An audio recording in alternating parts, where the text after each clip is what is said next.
Ito ang Tinig ng Pag-asa, isang palatuntunan sa radyo na nagsasabing si Jesus ay muling darating, tiyak na darating, at malapit nang dumating. Kaya kaibigan, kumandatan siya sa lubungin.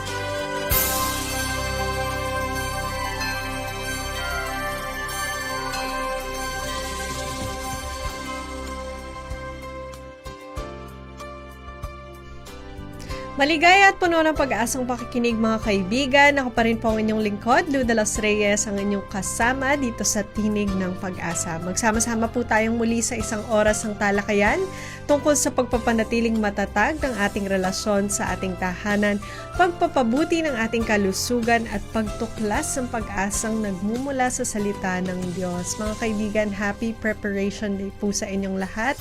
At may katanungan po ko sa inyo, kayo po ba'y may hinihiling sa ating Panginoon na ayaw pang sagutin ng ating Panginoon?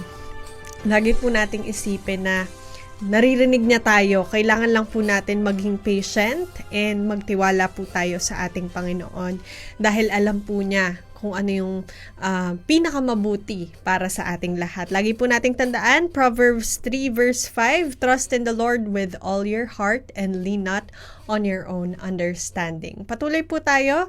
Kami po ay namimigay pa rin ng mga aklat at aralin sa Biblia, kaya naman kung nais niyong makakuha, maaari po kayong tumawag o mag-text sa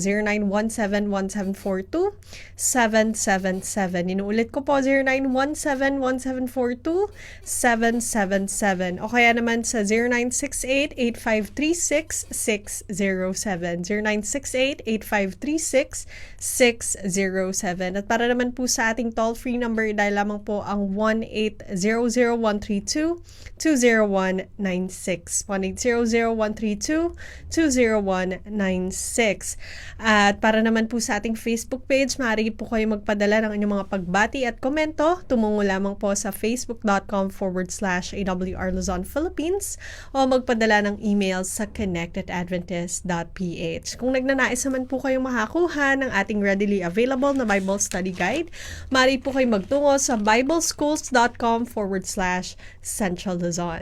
Para sa ating tinig ng kalusugan, makakasama pa rin po natin si Ma'am Michelle B. Salas, isang registered nutrition dietitian ng Adventist Medical Center sa pagtalakay sa paksang No Calorie Wonder. At para naman po sa ating pag-aaral sa Biblia ay makakasama pa rin po natin ang ating outgoing president na si Pastor Romy Mangiliman para sa pagtalakay sa paksang Joseph in Jeopardy.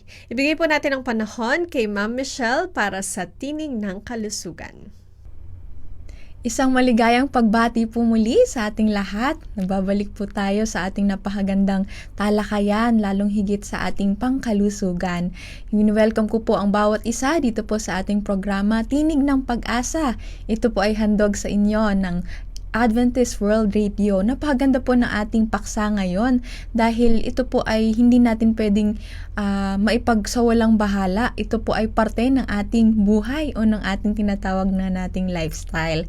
Kayo po ba ay nasusubukan nyo or na-evaluate nyo po, na-monitor nyo kung kayo ay sapat ang inyong iniinom?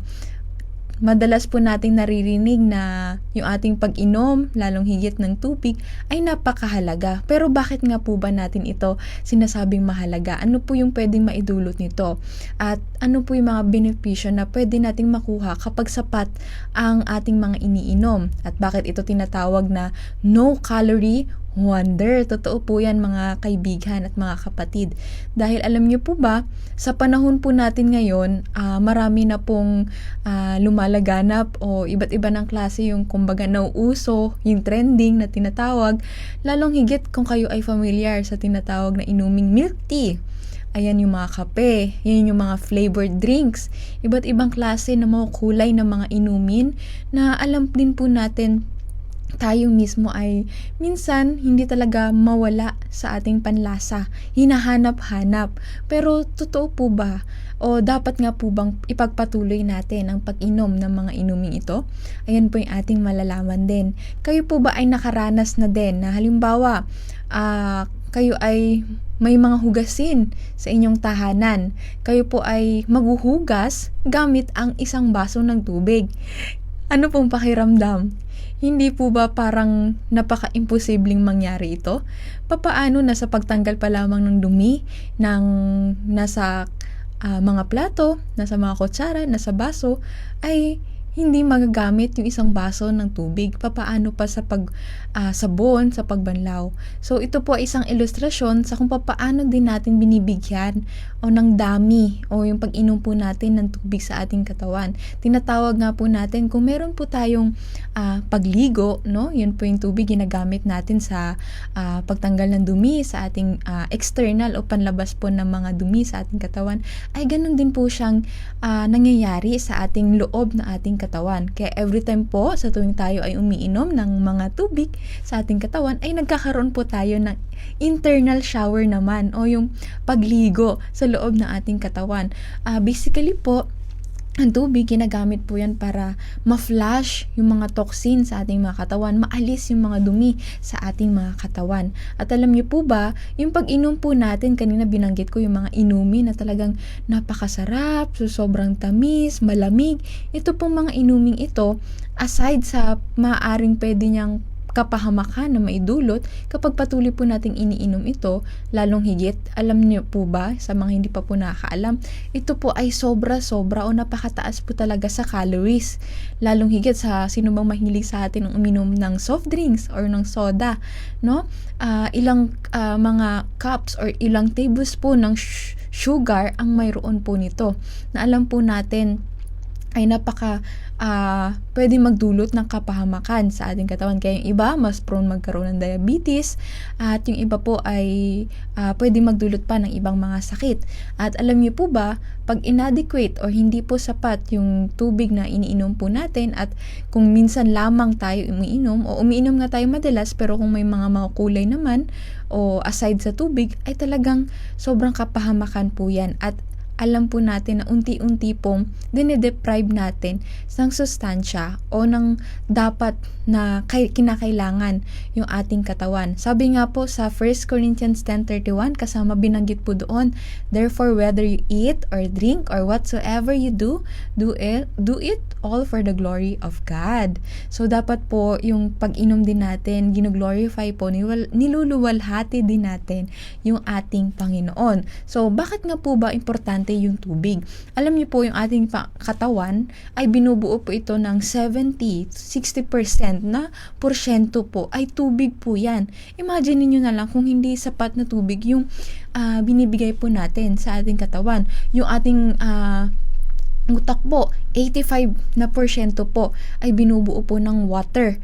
At sa mga kabataan o mga infant, 75%, mas malaki po yung porsyento. Kaya ganun na lamang talagang bigyan natin ng importansya yung pag-inom po natin ng tubig. Unang-una sa lahat, ang pag-inom po ng tubig, kinakailangan po yan sa respiration, yung sa ating paghinga, ganun din po sa digestion. Pag tayo ay sa tuwing kakain, ay nandoon din po yan, kinakailangan ng water.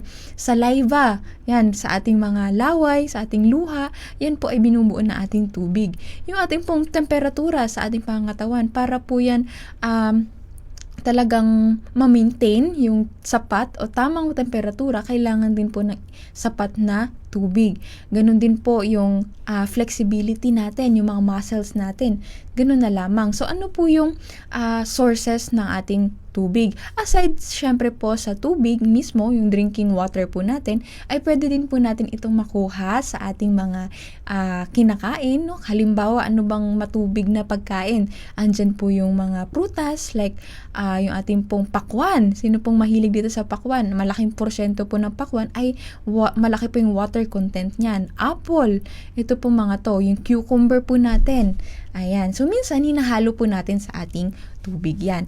Alam niyo po ba na sa ating tubig, nabanggit natin kanina na ito ay walang calories kung kukumpara natin, kaya healthy po ito or safe po ito sa mga kaibigan po natin na gustong magbawas ng timbang or gustong ma-maintain lang yung timbang. Kasi kung tayo po ay umiinom ng mga inumin na may makulay pa, no? Yun po ay napakataas talaga sa calories. Hindi po ito nakakatulong. You are eating or drinking the calories. Marahil sapat nga o healthy po, masustansya po yung ating kinakain, no? Mahilig tayo magsalad, mahilig tayo kumain ng mga fresh, ng mga natural food, mga whole foods, plant-based, pero yung iniinom po natin, doon naman po tayo medyo nag-fail. So, yan din po yung dapat nating tingnan. Alam nyo rin po, yung tubig, walang irritants po yan. Unlike pag sa mga, katulad ng kape, no? Meron po yung caffeine. Yung soda po natin, napakataas po yan sa phosphoric acid, na pwede maging acidic po yung atin at pwede pang maging problema sa ating digestion. At alam nyo, ang water, mapasaan ka man po, madali lang po yan mahanap, readily available. At lalong higit, murang-mura lang. Sa mga probinsya po, ito ay libre lang nakukuha, no?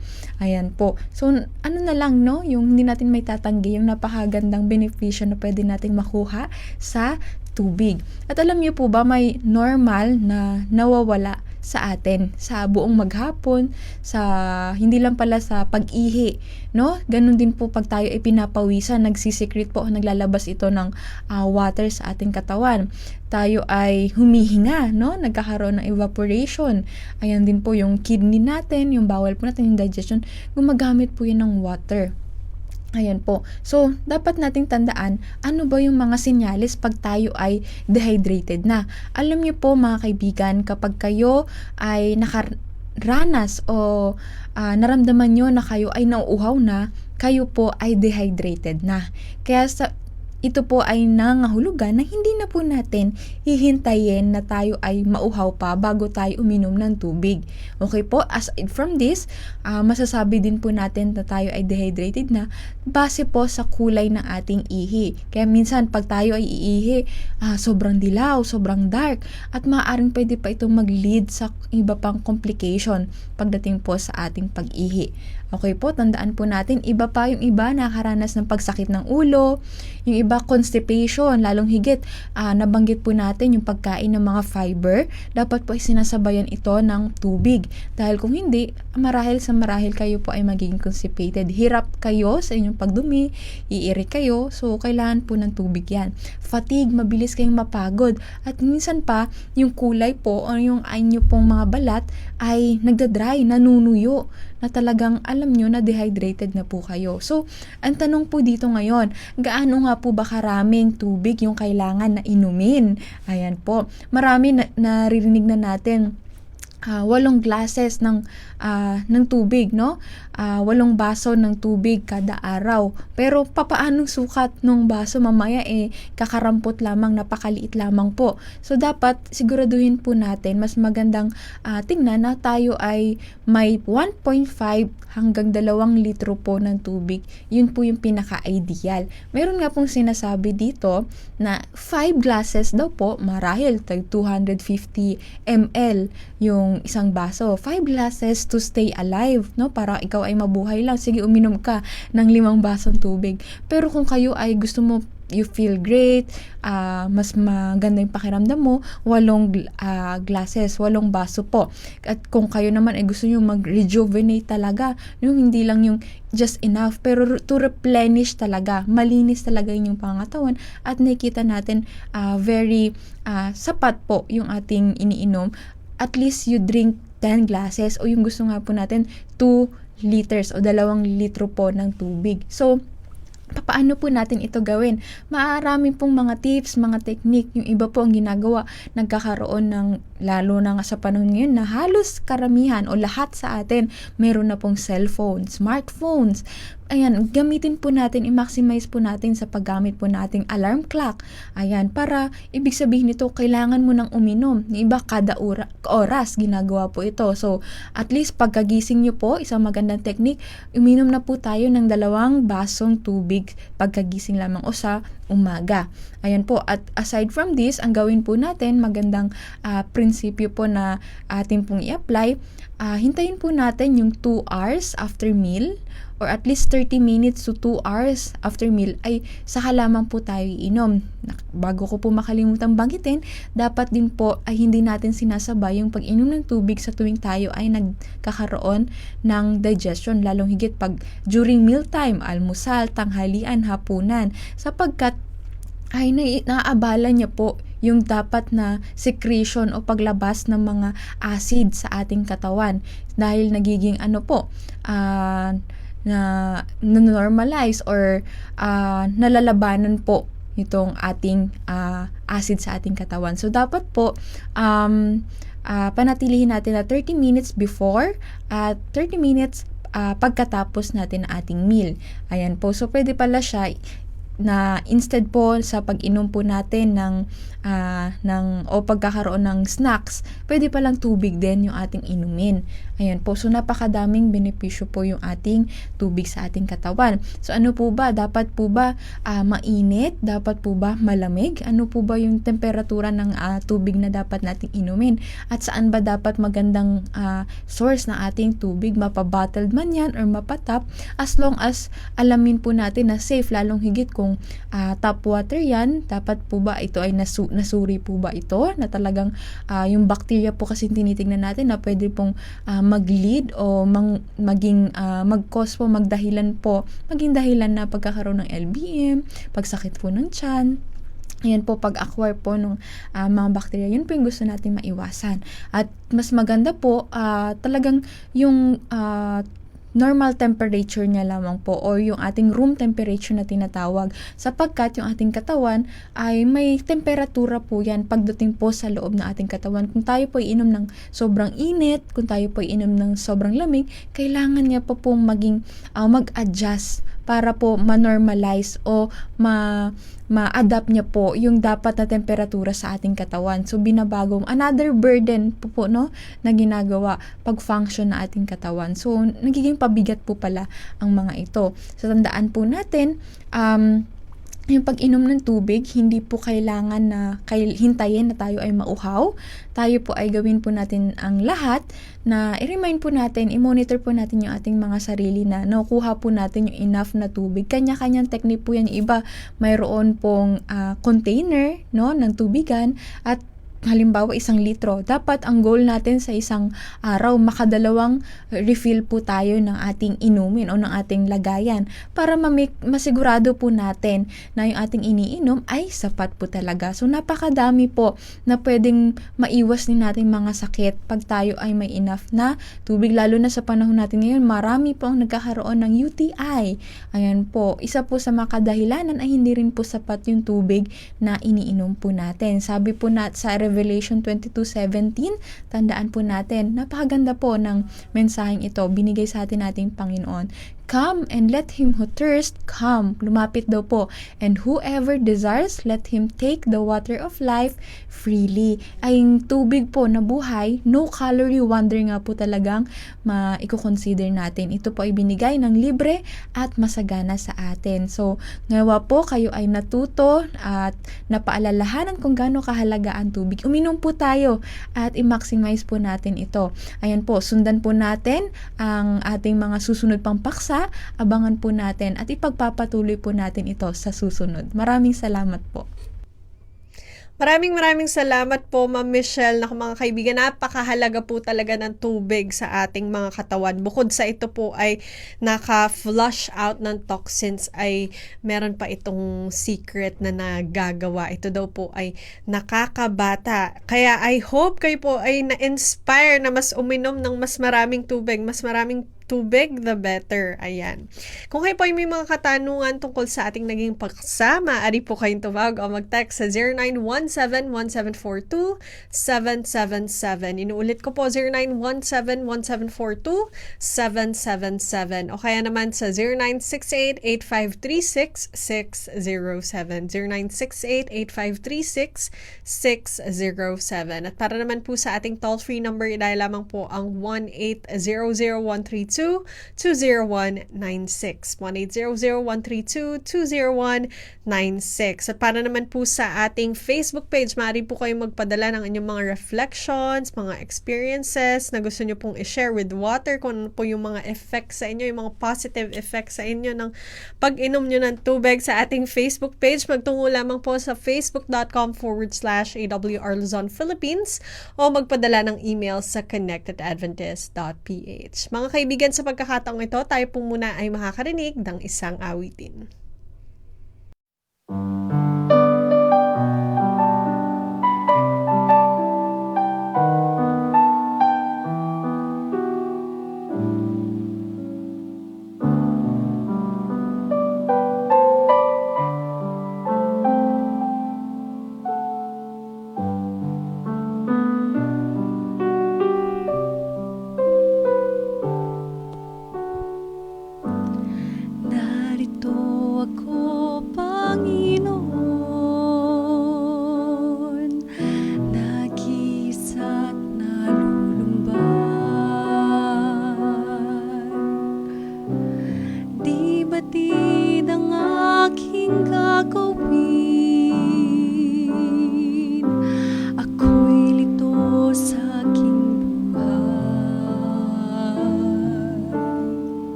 sa Kanya. Kung ano man ang gumugulo sa isip mo,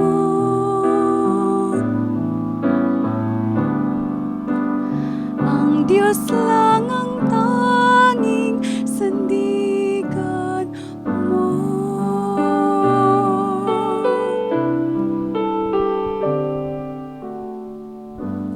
Kaibigan ko, wag malumbay kahit ika'y nag-iisa. Ano man ang iyong nakaraan, wag na itong isipin pa. Ang bukas ay di mo alam, ngunit di ka na mangamba. Hindi Kanya pababayaan, ialay ang lahat sa Kanya. Maging madiliman ang gabi, ay darating din ang umaga. Huwag mag-alala, magtiwala sa Kanya. Kung ano man ang gumugulo sa isip mo,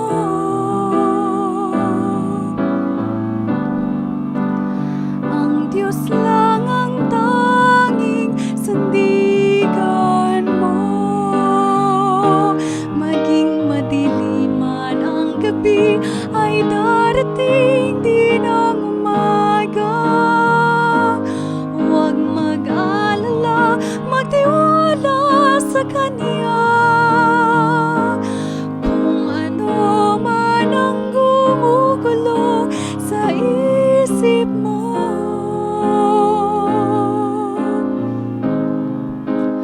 ang Diyos lang ang tanging,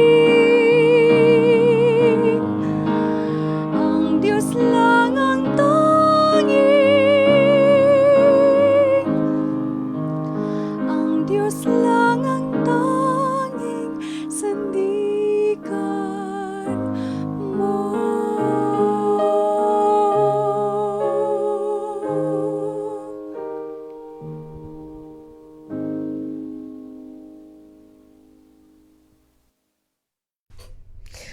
Maraming salamat po sa napakagandang awitin. Tayo po ay dumako na sa ating pag-aaral sa Biblia. Ang ating pong paksa muli ay Joseph in Jeopardy. Bigay po natin ang panahon kay Pastor Romy. Kumusta ka, kaibigan? Napakabuti ng ating Diyos.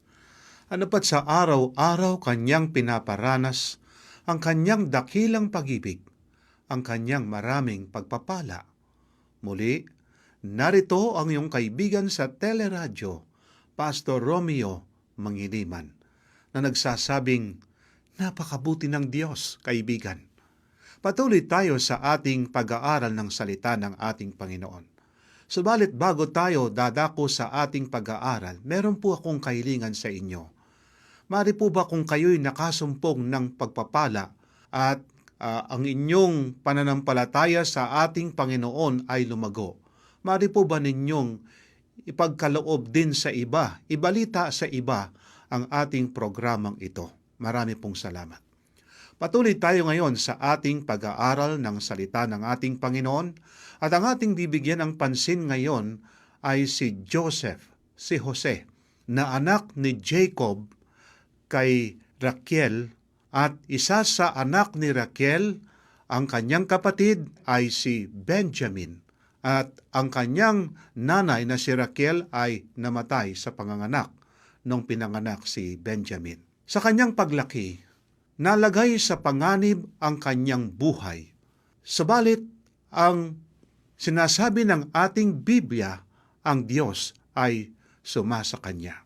Ang kanyang mga kapatid ay napuot sa kanya at ipinagbili siya sa halagang 20 piraso ng pilak. Siya ay nabilanggo sa isang kasalanan na hindi niya ginawa. Subalit, ang sinasabi ng Biblia, ang Diyos ay sumasa kanya. Siya inosente, walang katarungan na naibigay sa kanya ng tao, subalit ang Diyos ay merong pinagkaloob sa kanya at siya'y ginamit ng Panginoon sa panahon na siya ay nasa Ehipto at naging instrumento kung bakit sa panahon na yon ay hindi nagutom ang mga tao sa Ehipto at gayon din ang mga karatig bansa. Larawan siya ng buhay ng ating Panginoon sapagkat ang wika sa San Juan Kapitulo 1, versikulo 10 hanggang 12, ganito ang sabi ng ating Biblia. Siya noon ay nasa sanlibutan at ang sanlibutan ay ginawa sa pamamagitan niya, gayunmay hindi siya nakilala ng sanlibutan. Siya'y naparito sa kanyang sariling tahanan at siya'y hindi tinanggap ng kanyang sariling bayan. Kaibigan, ang ating Panginoon, sa presentation na ito, kung ating pagpapatuloy, ang sabi sa 12, subalit ang lahat ng tumanggap sa Kanya sa pananampalataya, sa Kanyang pangalan ay Kanyang pinagkalooban sila ng karapatan na maging mga anak ng Diyos. Kaya nga ang buhay ni Jose ay larawan din ng naging buhay ng ating Panginoon nung siya ay nasa sanlibutan pa ang ating Panginoon. Ang ating Panginoon din ay pinagbili ayon sa aklat ng San Mateo 20 versikulo 15, kaibigan. Kaya nga merong similarity sa buhay ng ating Panginoon at gayon din ni Joseph, sapagkat ang ating Panginoon ay ipinagbili sa 3 pirasong pilak ang ating Panginoon. Kaya nga ang buhay ni Jose ay ating titingnan ngayon sa isang patotoo at siya ay nakaranas ng malaking pagsubok sa kanyang buhay. Subalit siya ay nagtagumpay. Ating ngayong pasisimula ng ating pag-aaral na ito sa ating pagbasa sa kanyang karanasan ayon sa aklat ng Henesis 39, ating simulan sa 1 hanggang 6. Noon ay dinala si Jose sa Ehipto at binili siya ni Potipar sa mga Ismailita nagdala sa kanya roon. Si Potipar ay pinuno ni Paraon na kapitan ng bantay at isang taga-Ehipto. Ang Panginoon ay naging kasama ni Jose at siya'y naging lalaking maunlad. Siya'y nasa bahay ng kanyang among taga-Ehipto. Nakita ng kanyang amo na ang Panginoon ay kasama niya at ang lahat na ginawa ni Jose ay umuunlad sa kanyang kamay. Kaibigan, bagamat ang lalaking ito ay naging isang alipin, naging isang slave, pinagbili ng kanyang mga kapatid, subalit ang sabi ng ating Biblia, ang Diyos ay sumasa kanya at anuman ang kanyang gawin at saan man siya naroroon, siya ay pinagpapala ng Diyos at maging ang tahanan ni Potipar ay pinagpala ng ating Panginoon. Versikulo 4, kaya't nakatagpo si Jose ng biyaya sa paningin niya at ginawa niyang kanyang katulong, ipinamahala niya kay Jose ang bahay niya at ang lahat niyang pag-aari at inilagay sa kanyang pangangasiwa. Kaya ngayon, kumbaga sa ating panahon ngayon ay siya'y nangasiwa sa bahay ni Potipar, parang mayordomo ang kanyang kalagayan. At ang sabi pa ngayon sa versikulo 5 hanggang 6, mula ng panahon na si Jose ay pamahalain sa kanyang bahay at sa lahat ng kanyang pag-aari, pinagpala ng Panginoon ang bahay ng taga-Ehipto. Ang pagkapala ng Panginoon ay dumating sa lahat ng kanyang pag-aari, sa bahay at sa parang. Kaya't ipinamahala niya ang lahat niyang pag-aari sa kamay ni Jose at hindi siya nakikialam sa anumang bagay maliban sa tinapay na kanyang kinakain si Jose ay matipuno at makisig na lalaki. Kaya nga, ang sabi ng ating Biblia, talagang inilagay sa kanyang kamay ang pamamahala sapagkat nakita ngayon ni Potiphar na ang bawat gawin ng lingkod ng Diyos na ito ay isang pagpapala. Hindi lang pagpapala kay Jose, kundi pa naman pagpapala kay Potiphar.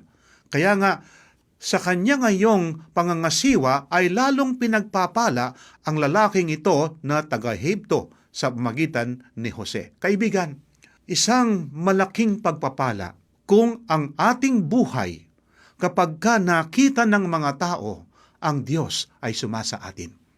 Sapagkat ang wika ng Biblia, ang Diyos ay sumasa Kanya. At anuman ang Kanyang gagawin, Siya ay naging pagpapala sa iba. Ito yung kailangan ngayon sa mga anak ng Diyos. Tayo ba ay pagpapala sa ating ngayong tahanan, sa ating bang mga kapitbahay, sa ating barangay, nanupat sa ating pamumuhay ngayon, nakikita nila na tayo ay mga anak ng Diyos. Kaibigan, mahalaga ito sapagkat ang buhay ni Jose ay isang ngayong pagpapala sa iba. Kaya nga, kapag ka nakita ng mga tao sa ating paligid na tayo ay pagpapala sa kanila, pupurihin nila ang Diyos sapagkat ang Diyos ay sumasa atin. Subalit kung ating ngayong titingnan ang versikulo 7 hanggang 12, ito na ngayon ang naging problema ni Jose sapagkat ang sabi sa versikulo 6, si Jose ay matipuno at makisig na lalaki ang wika. Kaya nga, itong pangyayaring ito ay napakaganda sapagkat ngayon ang lalaki ng Diyos ay ang wika, siya'y makisig. At anuman ang kanyang gawin, siya ay naging pagpapala ngayon sa iba.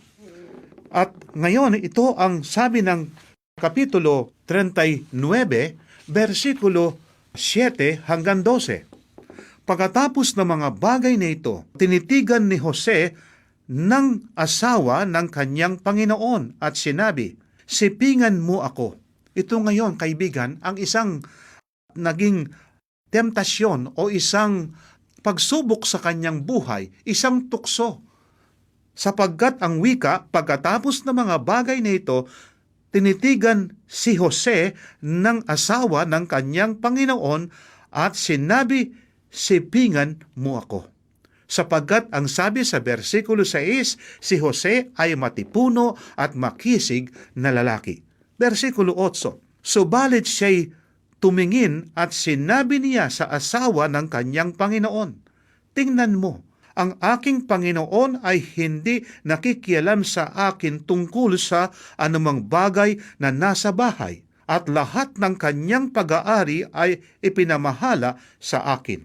Kamay, walang sino mang dakila kaysa akin sa bahay na ito, walang anumang bagay ang ipinagkait sa akin maliban sa iyo, sapagkat ikaw ay kanyang asawa." Papaano nga ang kanyang tanong ngayon sa asawa ng kanyang amo na si Potiphar, magagawa ko ito malaking kasamaan at kasalanan laban sa Diyos. Bagamat walang nakasulat na may kinalaman sa pampitong utos tungkol sa adultery o pakikiyapid, pero ang kanyang nasa isip, nakintal sa kanyang puso't isipan, na marahil ito ay itinuro ng kanyang ama sapagkat wala pa noon na nakasulat na 10 utos, kundi ang mga utos ng Diyos ay pasalin-salin sa mga lahi. Marahil ito ay binanggit ng kanyang ama at ng kanyang ina nung nabubuhay pa ang kanyang ina, na alam niya ang pagsiping sa isang babae na may asawa o kaya hindi kasal siya sa isang babae, ito ay isang kasalanan. Kaya nga, dito ngayon, nakilala ngayon ni Jose na isang kasalanan na pangpitong utos na noong ito ay naisulat na ibinigay ng Diyos kay Moises. Subalit ang wika sa Gis, kahit nakikiusap siya kay Jose araw-araw, ay hindi siya pumayag na siya'y sumiping o makisama sa kanya. Araw-araw, nandun ang tukso. Kaibigan, sa ating pamumuhay sa araw-araw, nandyan ang tukso. Subalit, ang salita ng Diyos na kapag ka ating ginamit at ang ating puso't isipan ngayon ay busog sa salita ng Diyos at tayo nananalangin sa ating Panginoon, tayo ay merong kapangyarihan. Tayo ay merong panlaban sa tukso na kapag ka ang kaaway ay dumarating sa atin at pagkatapos tayo ay tinutukso. Maaring ang kaaway gagamit ng isang bagay upang tayo ay magkasala. Subalit ang wika nga sa 11, subalit isang araw nang siya'y pumasok sa bahay upang gawin ang kanyang gawain at walang sino mang tao sa bahay. 12. Siya'y pinigilan niya sa pamamagitan ng kanyang suot na sinasabi, sipingan mo ako. Subalit naiwan ni Jose ang kanyang suot sa kamay niya at siya'y tumakas papalabas ng bahay. Kaibigan, ang dapat nating ngayong gawin, na katulad ng sinasabi sa 1 Tesalonica 5:22, layuan ninyo ang bawat anyo ng kasamaan. Kaibigan, ang pangyayaring ito, na bagamat araw-araw si Jose ay tinutukso dahilan sa kanyang relasyon sa Diyos, ay hindi nagpatukso sa isang malaking kasalanan. Kumbaga sa ating panahon, sinasabi, ang palay lumalapit na sa manok. Anong gagawin mo ngayon?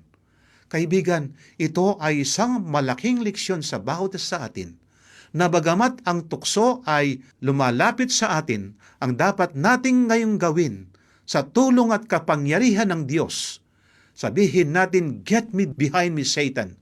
O tukso, layuan mo ako. At wag nating gawin ang isang tukso sapagkat ito ay magbubulid sa atin sa isang kasalanan. Kaya ang sabi sa versikulo 12 hanggang 23, siya'y pinigilan niya sa pamamagitan ng kanyang suot na sinasabi, sipingan mo ako. Subalit naiwan ni Jose ang kanyang suot sa kamay niya at siya'y tumakas papalabas sa bahay. Kaya itong sinasabing, o tukso, layuan mo ko, ito ang kanyang ginawa. Siya mismo ang ngayon ang lumayo sa tukso sa magitan ng pagtakas sa harap ng asawa ng kanyang amo. At ang sabi sa 13, nang makita niya na iwan ang kanyang suot sa kamay niya at tumakas sa labas ng bahay, siya'y tumawag ng mga tao sa kanyang bahay at sinabi sa kanila, tingnan ninyo, ang aking asawa ay nagdala sa atin ng isang Hebreo upang tayo tuyain. Pinasok niya ako upang ako'y sipingan at ako'y nagsisigaw ng malakas. Kaya ngayon, binaligtad ang istorya. Sa halip na ngayon na siya ang gumagawa ng tukso ngayon, ay ipinatong ngayon kay Jose ang isang malaking pagkakasala na hindi naman niya ginawa. 15. Nang marinig niya ako'y nagtaas ng tinig at nagsisigaw, naiwan niya ang kanyang suot sa aking tabi at tumakas at lumabas ng bahay. Kaibigan, ang lalaking ito, na lingkod ng Diyos, bagamat nahubaran siya, pero hindi nahubaran ang kanyang karakter sa Panginoon. Kaya ang isang taong merong takot sa Diyos, nangingibabaw ang karakter ng Panginoon sa kanya. At ang sabi sa 17, sinabi niya sa kanyang mga salita ring ito na sinasabi, pinasok ako ng aliping Hebreo na iyong dinala sa atin upang tuyain ako. Ito ngayon ang sinasabi ngayon ng asawa ni Potifar kay Potifar. At ang wika, nang nagtaas ako ng aking tinig at ako'y nagsisigaw, kanyang naiwan ang suot niya sa aking tabi at tumakas na papalabas. Nang marinig ng kanyang amo ang mga salita ng kanyang asawa na sinasabi, ganito ang ginawa sa akin ng iyong alipin, ay nag-alab ang kanyang galit. Kinuha si Jose ng kanyang Panginoon at inilagay sa bilangguan sa lugar na pinagkukulungan ng mga bilanggo ng hari. Kaibigan, ang lingkod ng Diyos na ito ay nabilanggo sa isang paratang sa kanya na hindi niya ginawa, subalit siya'y nabilanggo. nagkaroon ng injustice sa kanyang buhay. Ilan kaya sa mga taong nakabilanggo ngayon sa mga bilangguan sapagkat hindi makakuha ng mahusay na abogado, sila ay nakabilanggo sa isang kasalanan na hindi nila ginawa. Itong lingkod ng Diyos, nabilanggo ngayon. Pero ang sabi ng ating Biblia, bagamat siya ay pinagbili, bagamat siya ay nabilanggo, pero ang Diyos ay sumasa kanya. Kaibigan, merong layunin ng ating Panginoon na anupat ang kanyang mga lingkod ay hindi ligtas sa anumang pagsubok sa buhay, na maaring ito ay isang mapait na karanasan. Subalit kailangan tayong magtagumpay sa ganitong karanasan. Kaibigan, sa buhay ni Jose, na siya ay nagkaroon ng isang karanasan, nanupat ang karanasan na ito ay nagdala sa kanya ng isang masaklap na karanasan sa kanyang buhay. Subalit, bagamat siya'y nabilanggo sa hindi niya kasalanan, siya ay pinagpala ng ating Panginoon. At kung papaano ngayon sa ibang mga pangyayari sa kanyang buhay, ang Diyos ay sumasa kanya. Bagamat siya ngayon ay nasa bilangguan na, siya ay naging pagpapala sa mga nakabilanggo. Kaibigan, ang lalaking ito ay nakita sa kanya ang integridad. Nakita sa kanya ang isang katapatan sa ating Panginoon, na bagamat siya ay nagkaroon ng isang masaklap na karanasan, siya ay tumayo sa prinsipyo. Hindi ka man ngayon ligtas sa isang malaking pagsubok, sa isang karanasan sa buhay na maaring ikaw ay mabilanggo, subalit ang Diyos hindi ka pababayaan. Ang sabi pa nga sa 1 Korinto 6:18, umiwas kayo sa pakikiyapid. Bawat kasalanang maaring gawin ng tao ay nasa labas ng katawan, ngunit ang gumagawa ng pakikiyapid ay nagkakasala laban sa kanyang sariling katawan. Kaibigan, napakaliwanag itong sinasabi ng ating Biblia, na ito ay nakintal din sa puso't isipan ni Jose. Kaya nga ang sabi pa ni Apostol Pablo sa 1 Korinto 10:14, kaya mga minamahal ko, lumayo kayo sa pagsamba sa Diyos-Diyosan, sa anumang ngayong bagay nakakasira sa ating relasyon sa ating Panginoon, tayo ay iwas. At ang sabi pa nga sa 1 Korinto Kapitulo 10, versikulo 13, walang tuksong dumating sa inyo na hindi karaniwan sa tao, subalit tapat ang Diyos na hindi niya ipahintulot na kayo'y tuksuhin ng higit sa inyong makakaya, kundi kalakip din ng tukso ay naglalaan ng pag-iwas upang ito'y hindi makayang tiisin.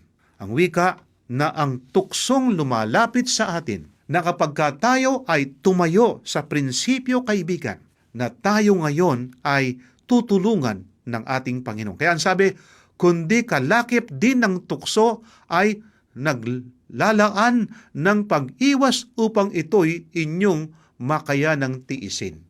Kaya nga, tiisin natin.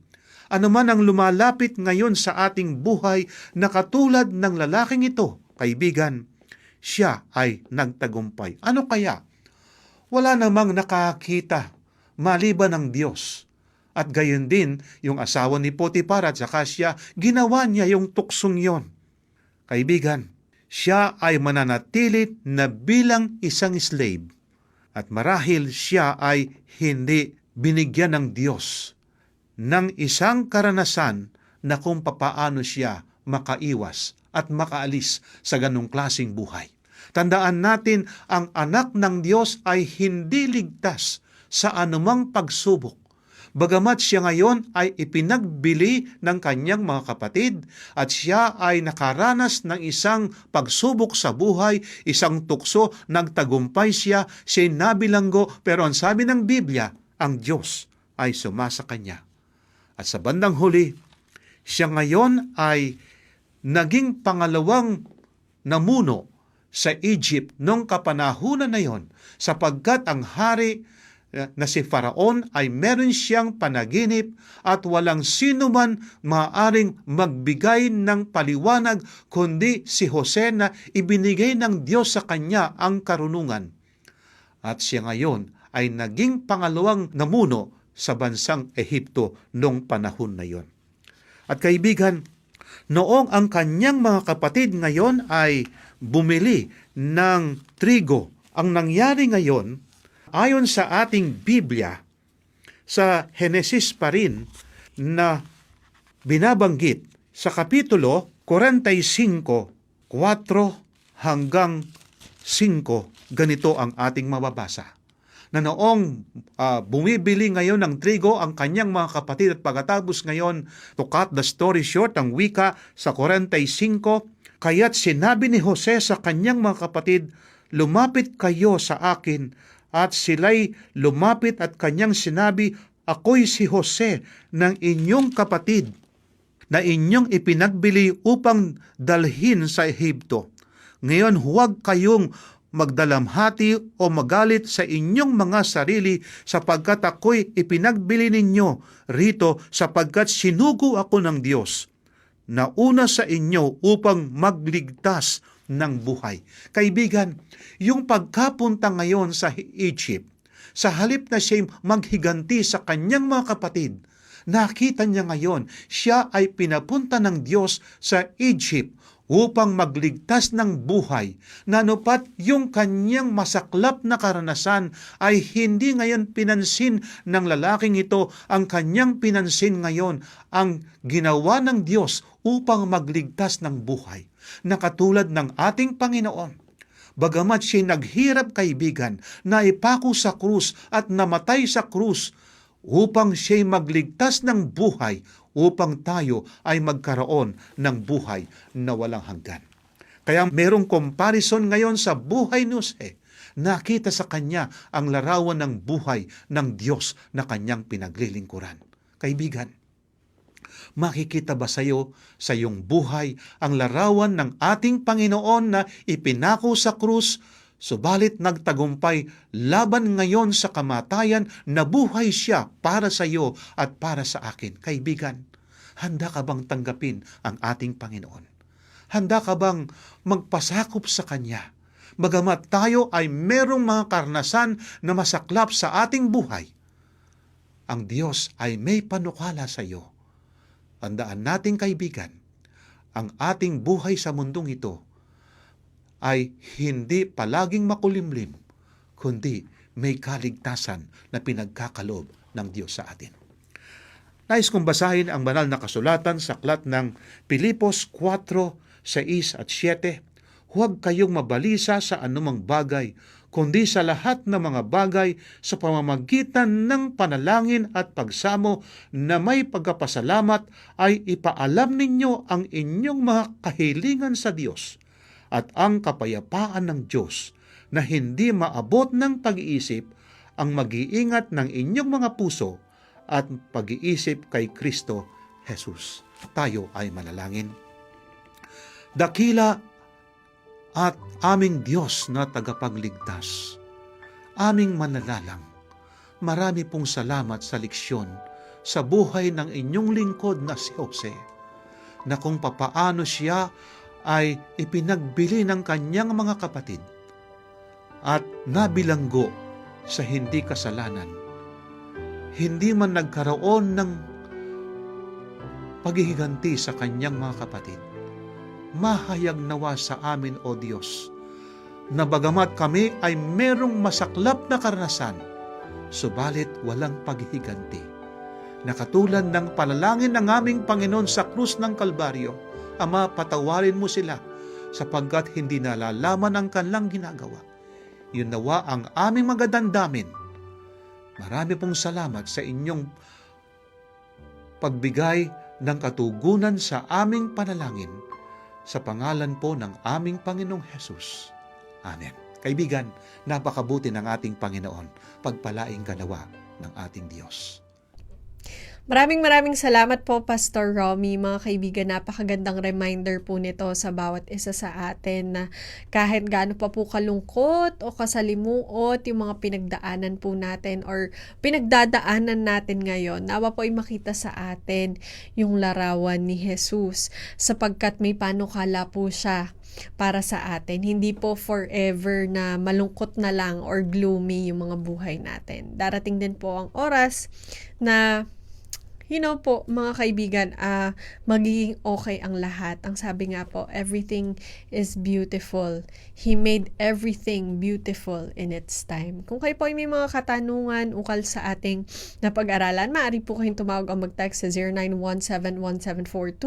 0917-1742-777. Inuulit ko po, 0917-1742-777. O kaya naman sa 0968-8536-607. 0968-8536-607. At para naman po sa ating toll-free number, dahil lamang po ang 1-800-132-20196. 1-800-132-20196. At para naman po sa ating Facebook page, magtungo lamang po sa facebook.com/AWR Luzon, Philippines o magpadala ng email sa connectedadventist.ph. Once again, mga kapatid, gusto po namin magpasalamat sa inyo sa patuloy niyong pagsubaybay sa ating programa. Ito pong programang ito ay hatid sa inyo ng Adventist World Radio Manila at sa ating pansamantalang paghiwa-hiwalay, baunin po natin ang mga salita ng ating Panginoon sa Isaiah 59:1. Narito, ang kamay ng Panginoon ay hindi maikli na hindi makapagligtas, ni hindi mahina ang kanyang pandinig na ito'y di makarinig. Happy Preparation Day po sa inyong lahat.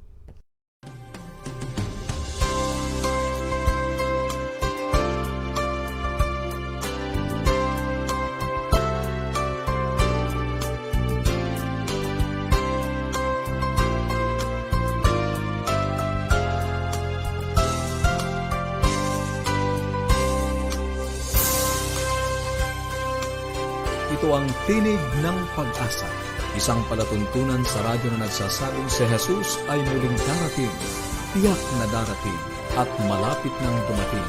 Kaya kaibigan, kumandatan siya sa lubungin.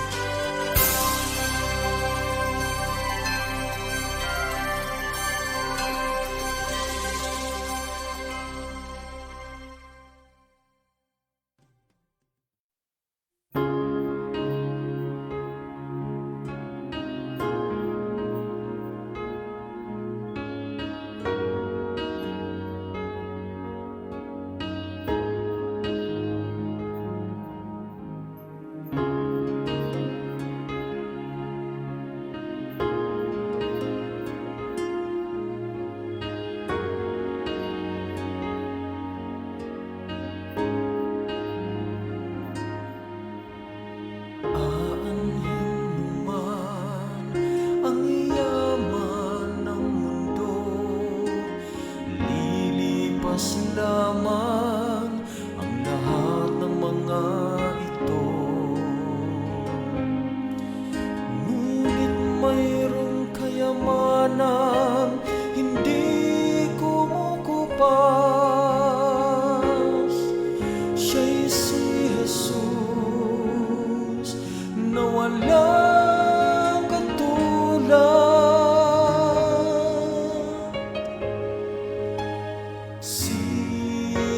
Jesus ang tanging yamang totoo.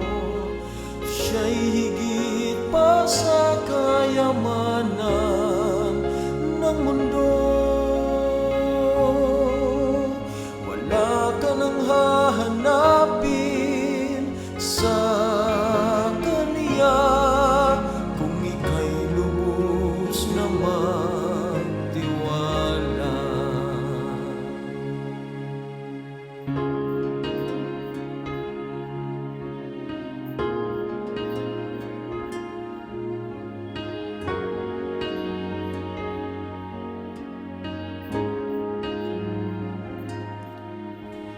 Isuko mo sa Kanya ang buhay mo nang maramdaman ang pag-ibig niya sa'yo. Dati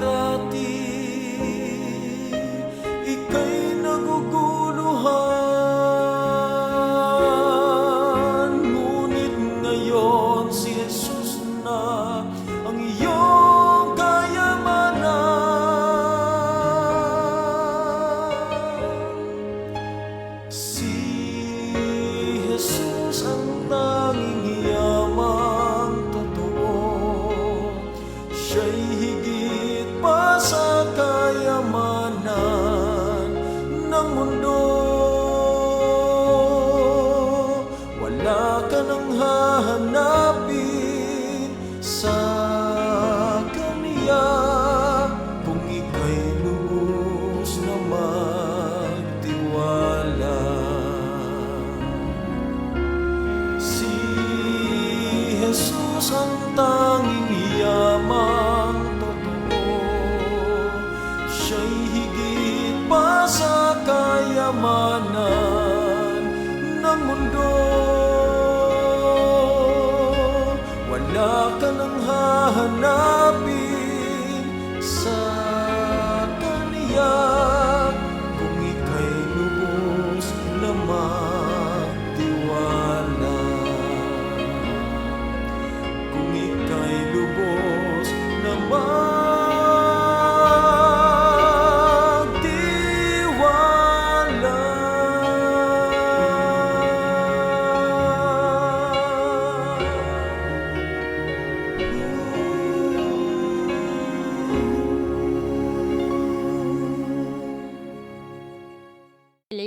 We were a group of women outside the city gate by the river at a place of prayer. Lydia, a dealer in purple cloth from Thyatira, was also there.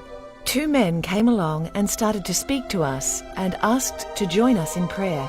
We later learned that they were Paul and Silas. The Lord opened Lydia's heart to heed Paul's message. She and all the members of her household were baptized. Another day, Paul and Silas were on their way to a place of prayer. They were met by a female slave who had a spirit in her that could predict the future. She earned a lot of money for her owners by fortune-telling. She followed us and shouted at us. This was disrupting, and so Paul ordered the spirit out of her. When her owners realized that their chance of making money was gone, they dragged Paul and Silas to the authorities, and they were put in prison. At around midnight, these 2 very positive prisoners named Paul and Silas were praying and singing hymns to God. The rest of us were listening to them. Suddenly there was a violent earthquake and the prison shook. All the prison doors flew open and everyone's chains came loose. The jailer woke up, saw all the doors open and drew his sword to kill himself. He thought all the prisoners had escaped, but Paul assured him and shouted that he should not harm himself. The jailer called for lights, rushed in and lay in front of them, trembling. The jailer accepted Jesus Christ, and his whole family was baptized.